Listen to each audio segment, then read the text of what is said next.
बोला बोला शेरा वाली मैया की।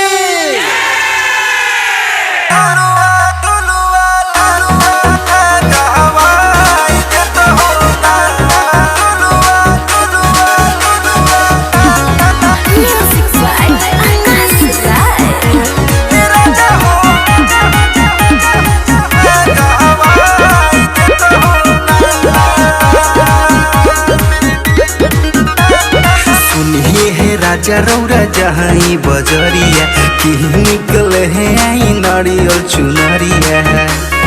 हे राजा हर जात कहने की सुनिए है राजा रौरा जहाँ बजरिया कि निकल है आई नारियल चुनरिया।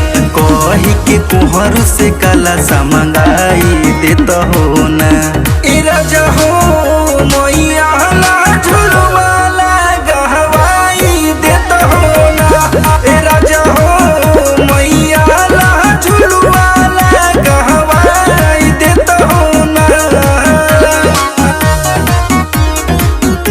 बोला बोला सच्चा दरबार की।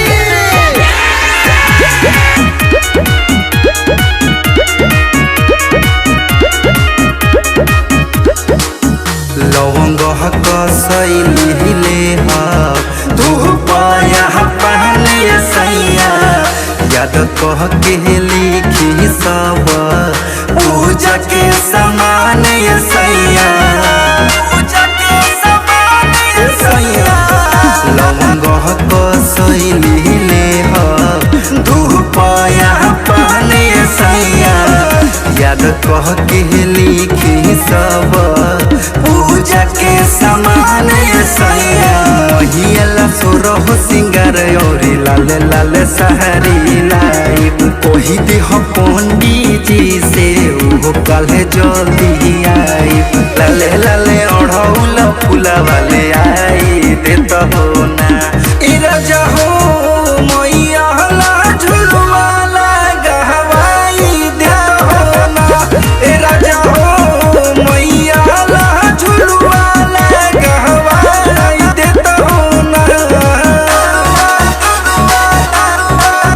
गहवाई देता हो ना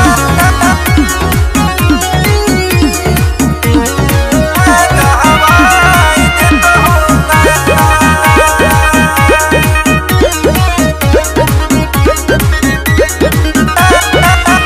ओई है जे मैया काले आरती उतार ले गंगा जी के पानिया से पौआ पखार ले ओई है जे मैया काले आरती उतार ले गंगा जी के पानिया से पौआ पखार ले गिरिधर महेंद्र रानू करी है सेवकाई घने श्याम गिरी माई के मंडप सजाई। गिरी हो देवेंद्र से गीतिया गवाई देता हो ना।